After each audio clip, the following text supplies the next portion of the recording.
C'est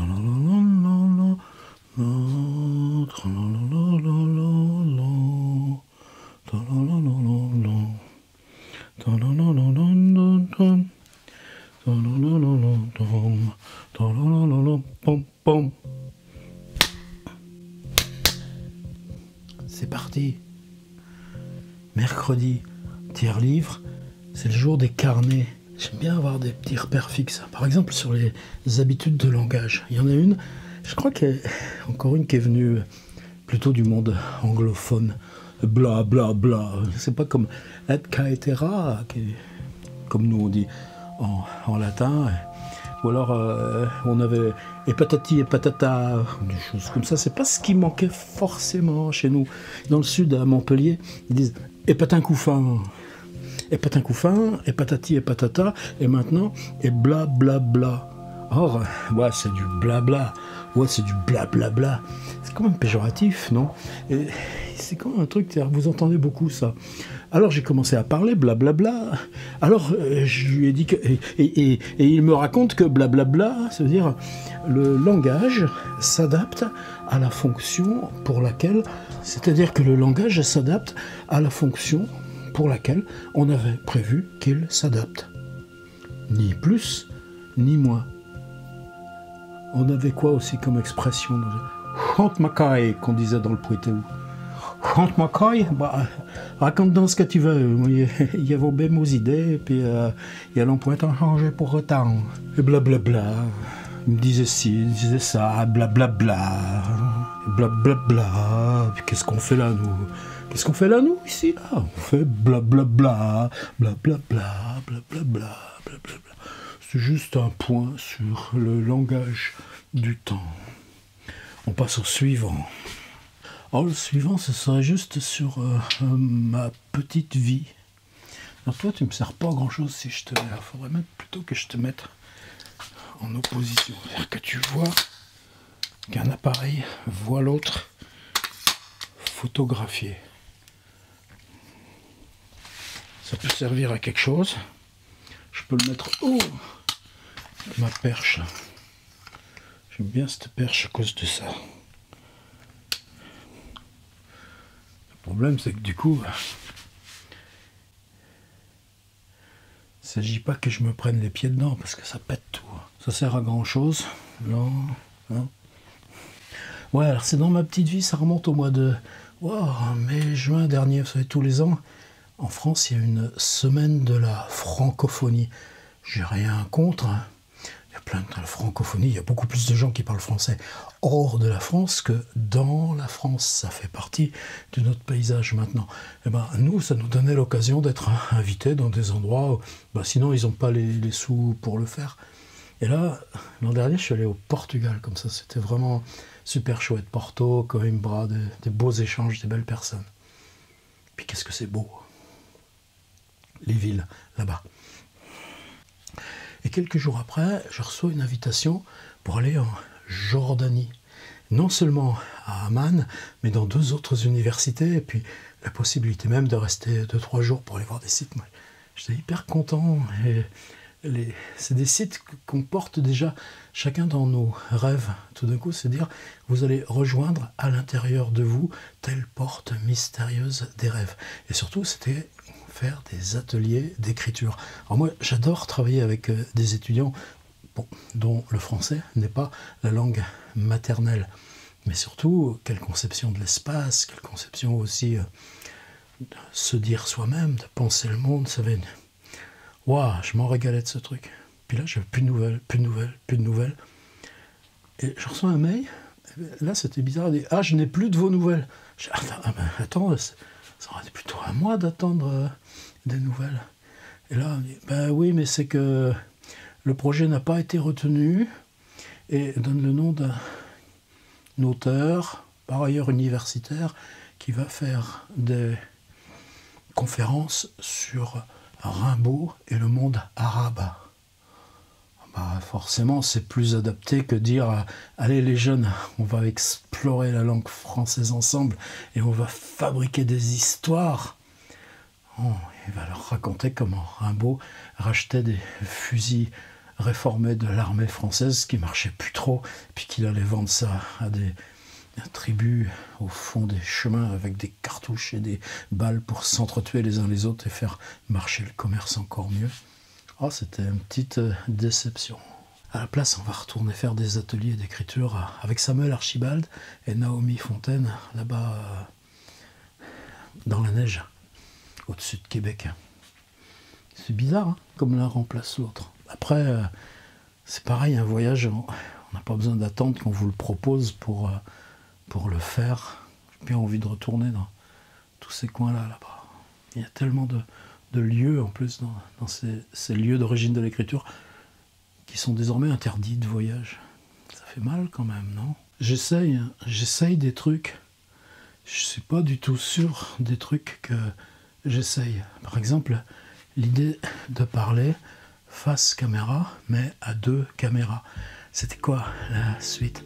C'était un copain qui était là, dans cette même pièce, juste pile le fauteuil à l'endroit où là est cette caméra maintenant. Et il me racontait qu'autrefois il avait eu un accident de voiture. Moi, j'aime pas beaucoup quand je vois ces voitures des années 60-70, je me dis mais comment on a échappé à ces trucs? Et puis j'en revois tellement de ces voitures renversées sur le toit, les corps posés à côté, ou toutes ces croix noires posées sur les routes au bord des rues, des routes. Alors je comprends, et ce qu'il me dit, c'est quand je conduis, c'est une journée de pluie, une journée sombre là, juste dehors. Il me dit, quand je conduis, je peux avoir des crises de panique très violentes. Et là, tout d'un coup, alors évidemment, je ne vais pas raconter parce que ça ne me regarde pas, c'est ces histoires à lui, le copain.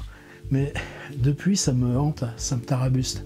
Moi, conduire, je sais pas, franchement, des trucs, des fois, avec, je sais pas si c'est l'âge où tu t'étonnes, c'est-à-dire tu fais des trucs très savants, tu doubles un camion sauto, c'est-à-dire tu regardes, t'as l'œil à côté, tu vérifies, tout ce machin, pas perdu ce que c'est que conduire, mais tu dis, mais tous ces gestes que tu accomplis par automatisme, est-ce que tu es encore capable de les appréhender comme ne devant pas être automatiques? Mais après, c'était une autre interrogation, c'est celle-ci qui me continue depuis que le copain, là, il y a 3 jours, il est passé là dans ma pièce, c'était se dire, c'est quoi, toi, ce qui peut te mettre en situation de peur, panique?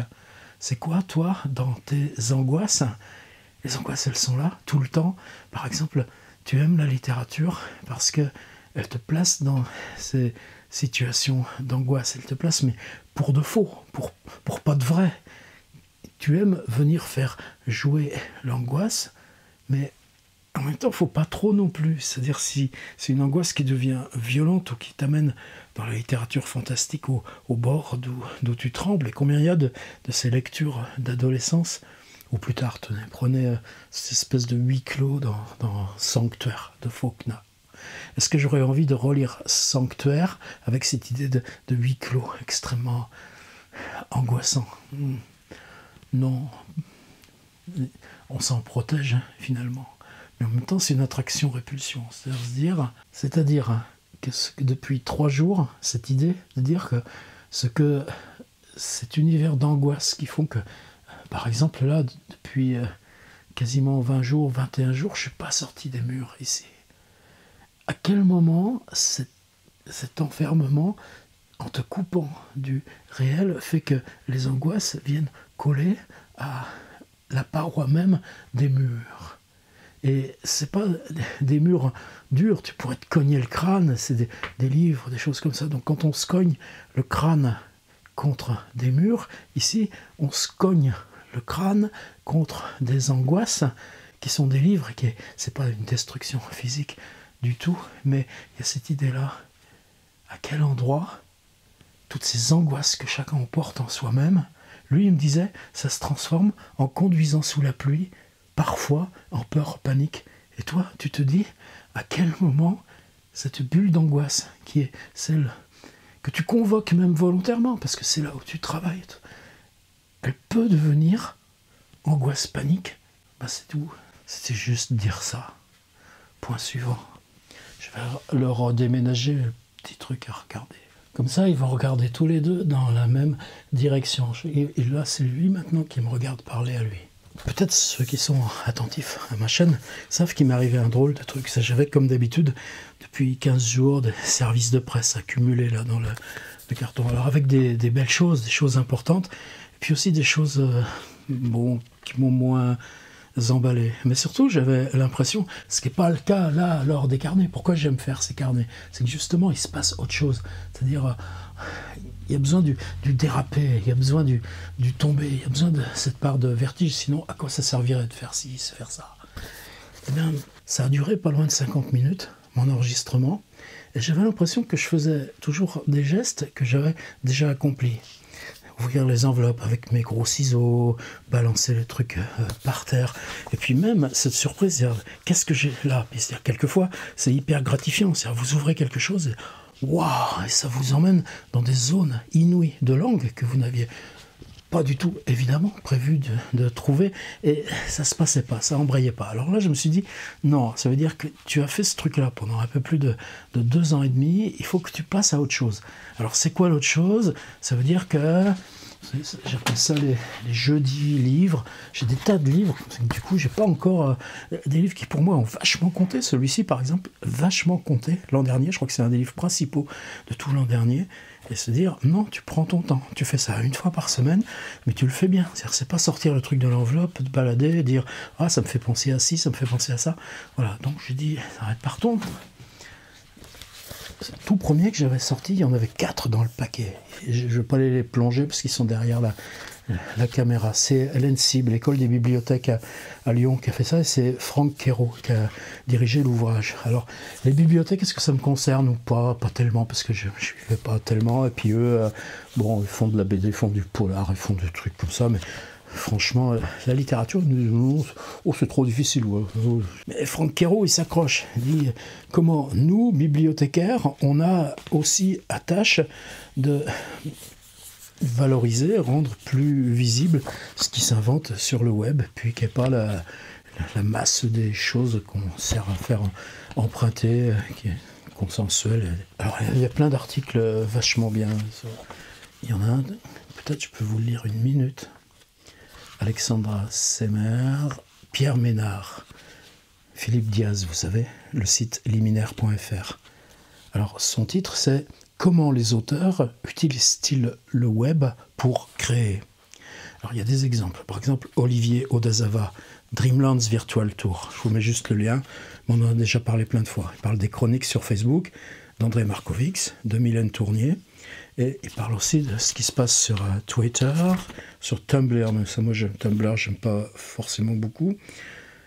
Et puis, il parle de Joachim Séné.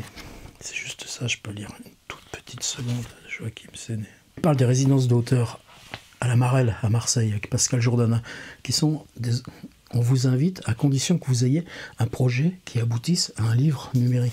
C'est pas mon cas, et puis... il faudrait que je transporte, c'est ça, il faudrait que je dise, Pascal, si par hasard t'es là, tu vois, moi, il faudrait que je vienne, mais alors il faudrait que tu me mettes un mobil-home. Et dans le mobil-home, j'installe exactement ma piole comme elle est. L'ordi, mes 4 bibliothèques, mes guitares et mon ampli. Et puis, à ce moment-là, ce truc-là, on le remorque chez toi à la Marelle. Et moi, à ce moment-là, je pourrais passer de ma porte dans le mobil-home, je retrouverais exactement tout au même endroit, je pourrais continuer d'enregistrer ma vidéo, et puis ce truc-là, quand je ressors de la porte, paf, ça y est, mon mobil-home, il est dans la cour de la Marelle à Marseille. Ce serait un thème de résidence numérique chez toi, tu crois? Et puis juste après les résidences de la Marelle, il parle Joachim Séné. Est un auteur très actif sur Internet. Ouais, ça, merci, je savais. Il crée des sites pour de nombreux auteurs. Ah ouais, quand tu plantes ton truc et puis que tu as vraiment un souci, Joachim, qu'est-ce qu'on fait? Et publie ses livres dans des maisons d'édition privilégiant le numérique, Publinet, des fictions. Il y en a un qui sort là juste cette semaine, ça s'appelle Le Bonheur. Il a mis en place sur son site différents protocoles de découverte. Les textes de la série Nuit, par exemple, sont lisibles seulement la nuit, le site étant réglé pour n'afficher qu'un avertissement priant l'internaute de revenir après le coucher du soleil s'il y accède, en fonction de sa localisation, trop tôt dans la journée. Ces nuits tirent leur unité du principe d'écriture. Là, je remonte un petit peu à cause du frottement du câble. Les textes de la série Nuit, par exemple, sont lisibles uniquement la nuit.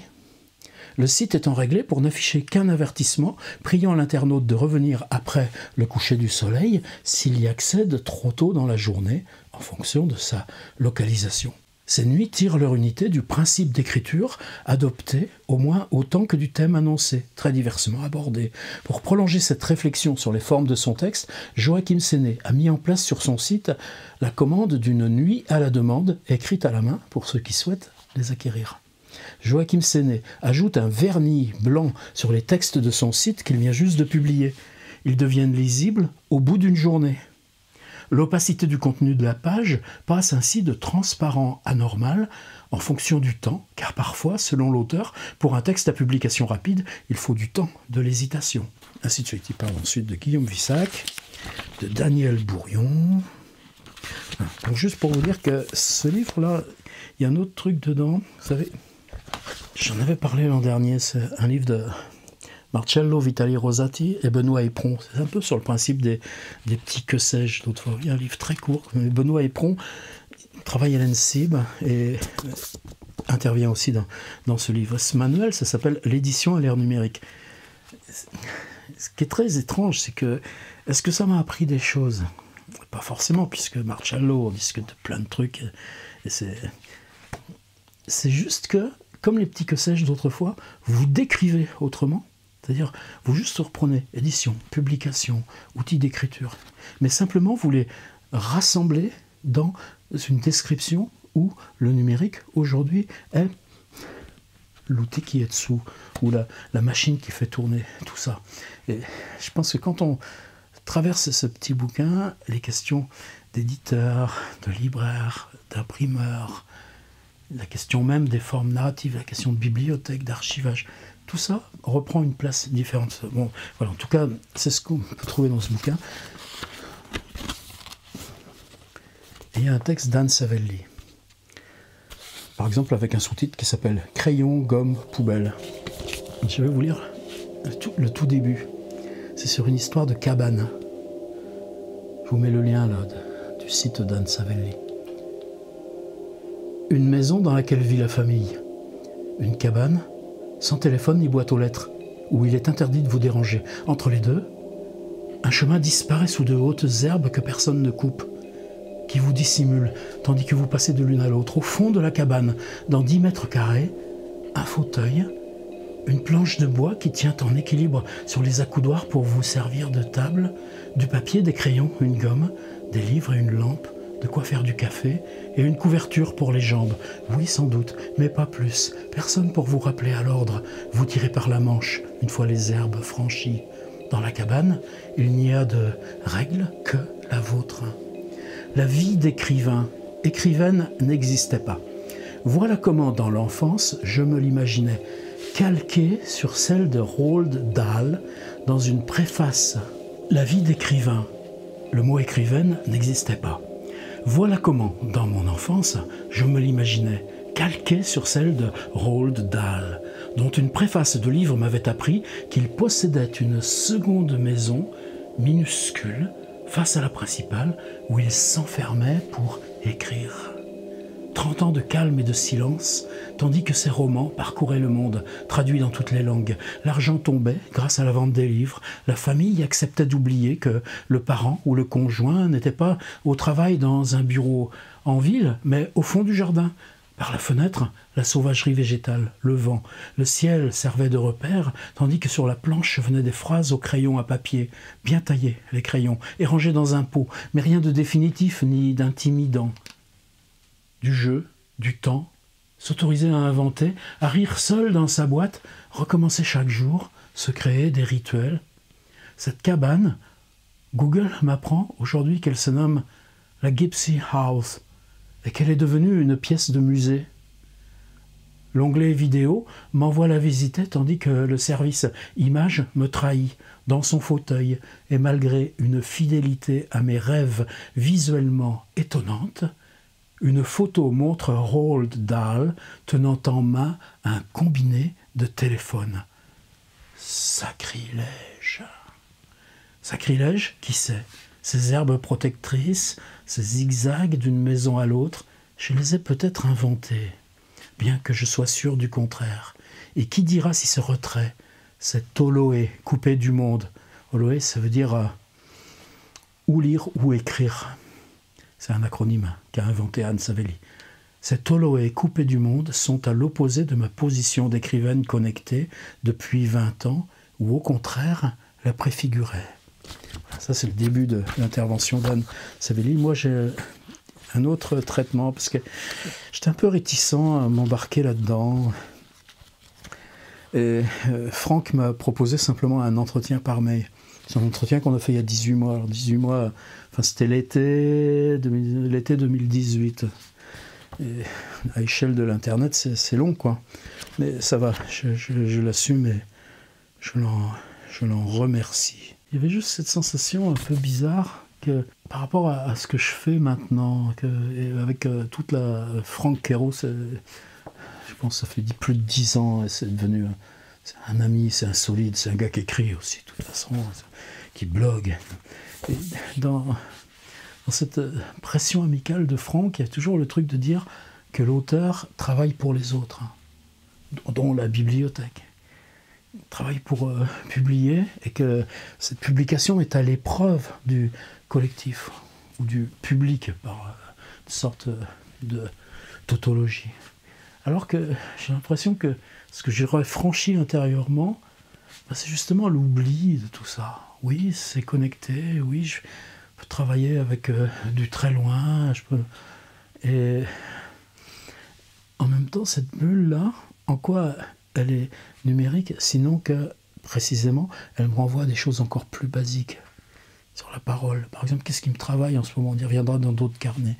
Est-ce que l'imaginaire et la réalité sont deux entités différentes, ou est-ce que l'une existe par l'autre? Et ça me donne du long chemin, mais ce que je publie, grâce à ça, ça peut être l'expérience même de cette superposition-là, de se croiser nos cerveaux avec toute leur jeu de fréquences. Point suivant. C'est encore une histoire d'échange. C'était pas par mail, c'était sur le Messenger de Facebook. C'était super bien, avec une enseignante de cinéma, quelqu'un qui travaille le film. Et donc c'était profond, il y a des trucs de langage, et justement à cause de ça, elle me dit, mais elle est en résidence. Bon, il faut pas que j'en dise trop. Il faut pas que j'en dise trop. Simplement, juste pour dire que c'était dans un contexte ultra favorable, ultra de confiance. Et ce qu'elle me dit, c'est qu'elle organise une nuit, mais justement où la question du cinéma, de la littérature s'interpénètre. Elle me dit, mais est-ce qu'on pourrait projeter, on n'en était même pas encore au tutoiement, est-ce qu'on pourrait projeter quelques-unes de vos vidéos, puisque mon thème, ce serait le vidéo-poème. Et tout d'un coup, je me souvenais de tous ces machins qu'on lit tout le temps, même les trucs là, de la scam, ou tous ces machins, ou même dans plein de livres aussi, sur le cinéma, c'est projeté derrière vous, et vous regardez, on est collectivement en train de regarder quelque chose de très grand qu'on ne peut pas arrêter, puisque ça a comme... Et en même temps, est-ce que cette intimité qu'on a par le visionnage sur l'outil individuel, il nous trompe en quoi que ce soit? Ah non, mais j'ai dit, moi, au contraire, pour moi, c'est ça qui me permet de parler. C'est-à-dire que c'est pas cette question d'autorité, d'être soumis à une image tellement grande et qu'on puisse pas arrêter, c'est que, précisément, on peut la manipuler, on peut la zapper, on peut passer.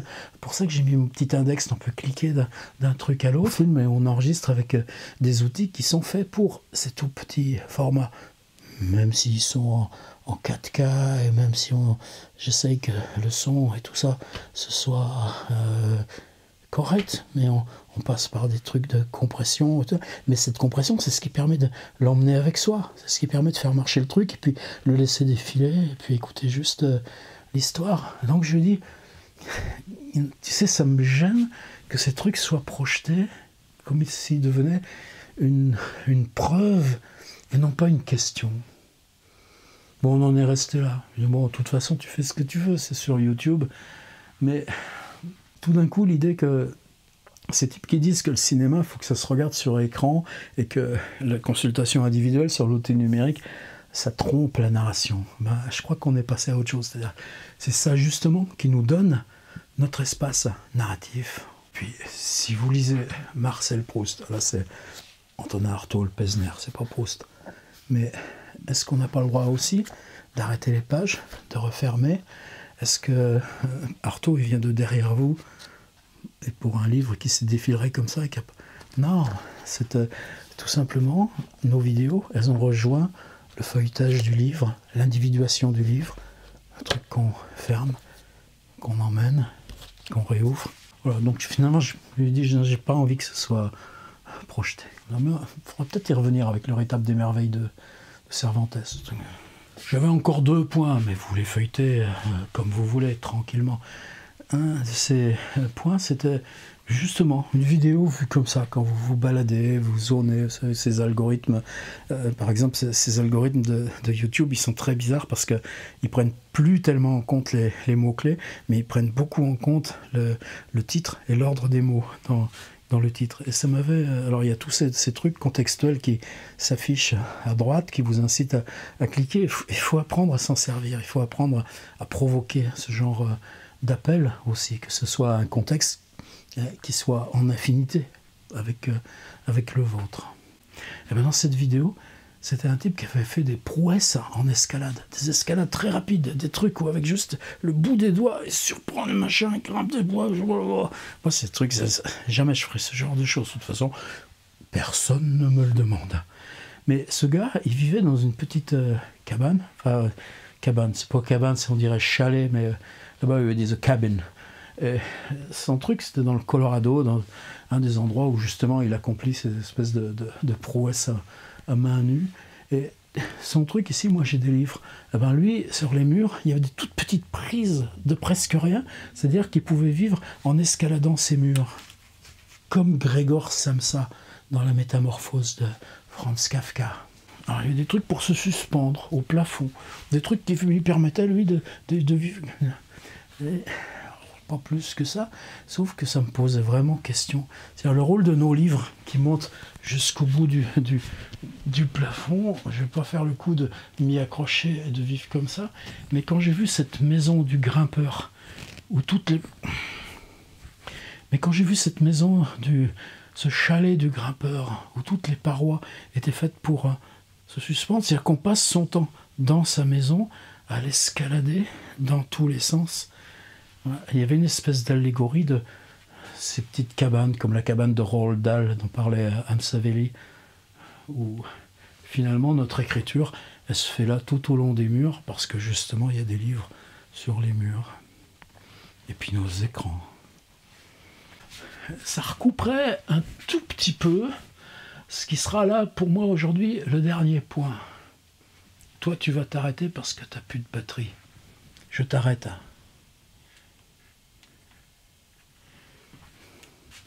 Vous savez le village d'Illiers, près de Châteaudun, entre Châteaudun et Chartres, dans la Beauce.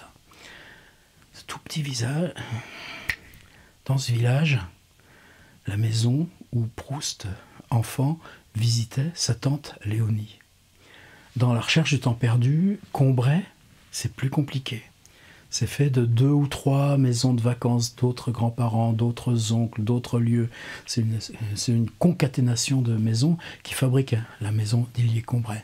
Mais la Vivonne, mais les 2 promenades, mais mes églises et le chemin de Swann et la maison des Swann avec le buisson d'églantine, ben, tout ça, c'est bien Illiers. Et Illiers, maintenant, s'appelle Illiers-Combray. Et pour moi, c'est un lieu important. Il m'est arrivé, par exemple, quand j'ai sorti mon bouquin sur Proust, de faire une lecture à 17h, dans le haut, dans les combles. Et puis, avant, c'était un colloque, enfin, c'était ouvert au public, et les gens étaient partis justement en autobus voir ces autres lieux proustiens tout autour. Et tout d'un coup, on s'est retrouvés à 2 dans cette maison entièrement vide. Vous savez, c'est un sacré moment. Et bien là, elle est fermée pour travaux et restauration. Et moi, ce que j'aimais dans cette maison d'Illiers-Combray, précisément, c'est pas l'idée de Marcel Proust. L'idée de Marcel Proust, tu peux regarder une lanterne magique, mais bon, c'est bon. T'es touché, évidemment, t'as de l'émotion quand tu vois les exemplaires de son Saint-Simon. C'est quand même son Saint-Simon à lui, comme moi j'ai mon Saint-Simon à moi. Mais c'est autre chose. C'est-à-dire que je me retrouvais, cette maison, c'est vers 1952-1954 qu'elle avait été rénovée. C'est-à-dire que la moindre chose, la moindre prise de courant, le moindre interrupteur, le moindre bouton de porte, je me retrouvais exactement dans mon enfance à moi. C'est-à-dire la maison de mes grands-parents à Danvix ou la maison de mes grands-parents à Saint-Michel-en-Lerme. C'est-à-dire que cette régression vers mon enfance faisait que tout d'un coup, je voyais non plus le musée Proust, mais que je pouvais reconvoquer à l'intérieur de moi ce mouvement par lequel le narrateur de la recherche du temps perdu reprend son enfance et revoyage dans son enfance. Qu'est-ce qui m'intéressait? Les papiers peints de 1950. Les fenêtres de 1950. Alors tout ça, qu'est-ce qu'ils vont en faire? C'est pas la question. Elle va être restaurée, cette maison. Bon, tant mieux. C'est un peu plus compliqué quand même dans ma région parce que c'est un gros budget qui est livré au département. C'est pas l'État qui fait gérer ces machins-là. Et donc, il faut faire venir du monde. Alors qu'est-ce qu'ils ont trouvé? Le slogan en ce moment, c'est « Ce ne sont pas que des maisons d'écrivains ». Le château de Sachet à Balzac, le Devinière de Rabelais, Ronsard à Saint-Côme, etc. Ce ne sont pas que... Alors, je les connais les gens, comme Alain Lecomte à la Devinière, c'est magistral ce qu'ils font. Et c'est des sans faute, il n'y a aucun problème. C'est pareil pour Sachet, c'est pareil pour Saint-Côme. Mais après, il y a quand même ce truc-là de se dire, quand bien même ce ne serait que des maisons d'écrivains. Est-ce que justement là, en l'occurrence, c'est pas ça l'essentiel? Bon... Non, on est dans une société qui laisse pas faire ce truc-là. Mais alors, justement, il y a des normes. Alors, des copains en fauteuil. Bon, moi, j'ai par exemple eu Philippe Ramy, c'est un frère, il est toujours avec moi là, etc. Donc, je pense que Philippe, il se serait bien démerdé. On l'aurait tenu à deux avec ces trucs comme ça, même avec ses os de verre, et puis on l'aurait emmené au premier étage. Mais je comprends complètement qu'il n'y a aucune raison dans une société d'exclure encore plus. Pourtant, le petit escalier de la maison de la tante Léonie, moi, c'était l'étroitesse. C'était quand vous montez, et les pieds ont une mémoire de ces tout petits escaliers de bois des années 1940, 1950, ou 1920, 1930, ou même, probablement, là, c'était le même escalier que Proust montait quand il avait 8 ans ou 10 ans. Avec cette espèce de boule, vous savez, cette espèce de boule en verre torsadée qu'il y a sur le haut de la rampe. Donc votre main suit la rampe. Pourquoi je parle de ça? C'est que finalement, il faut mettre aux normes.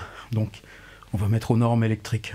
Donc, ce sera des interrupteurs. Ils seront discrets, ils seront design, et puis des prises de courant. Et puis, mais moi, j'aurais plus ce truc de me dire, wow, tu sens, vous savez, ces petits interrupteurs-là, où il y a une toute petite tige de laiton et puis une toute petite boule. C'est-à-dire que tu mets le doigt et clac, ça s'enclenche, le petit... Mais bon, ça, ce sera fini. Et puis, bon, évidemment, il vaut mieux ça que la baraque et brûle, quoi. Mais ils vont mettre un ascenseur. Or, l'ascenseur dans Proust, c'est l'ascenseur de Balbec, avec le gars qui monte, vous savez, en faisant sa conversation, et puis en racontant les malheurs de sa sœur, et puis qui tourne pour faire monter le truc à la main. Mais dans la maison de tante Léonie, c'est quoi l'escalier? C'est le lieu des lectures. C'est là où on s'isole par le petit escalier pour aller tout en haut dans le petit cabinet de lecture. C'est là où on rêve, c'est là où on change d'univers, c'est-à-dire monter vers la chambre où Léonie refuse de se lever. C'est une espèce de transgression par le labyrinthe même. Et là, on appuiera sur le bouton. Alors moi aussi, j'en ai profité là, quand je m'étais pété la guibole il y a 1 an et demi. C'est-à-dire, tu as des béquilles et cet énorme poids au truc, et de toute façon, tu peux pas faire autrement. Donc, tu es content d'aller dans des endroits, à la moindre gare, le moindre aéroport. Tu le sais même pas, quand tu vas dans un centre commercial, n'importe quelle connerie, tu sais même pas, tu n'as jamais fait attention qu'il y avait des ascenseurs. C'est quand on a besoin que tu appuies sur le bouton et que ça te monte. Alors, tu peux pas protester, mais en même temps, il y est Combray avec un ascenseur, je sais pas si j'y retournerai. C'est compliqué, hein. En fait, le carnet, c'est une zone d'aveu. C'est une zone d'aveu, parce que tu viens pas là pour te plaindre ou te faire tes colères ou tout ça. Tu viens là pour dire les trucs que tu comprends pas. Les trucs où de toute façon, quoi que tu dises, tu vas dire des trucs de travers parce que c'est pas tenable. Et blablabla. Blablabla.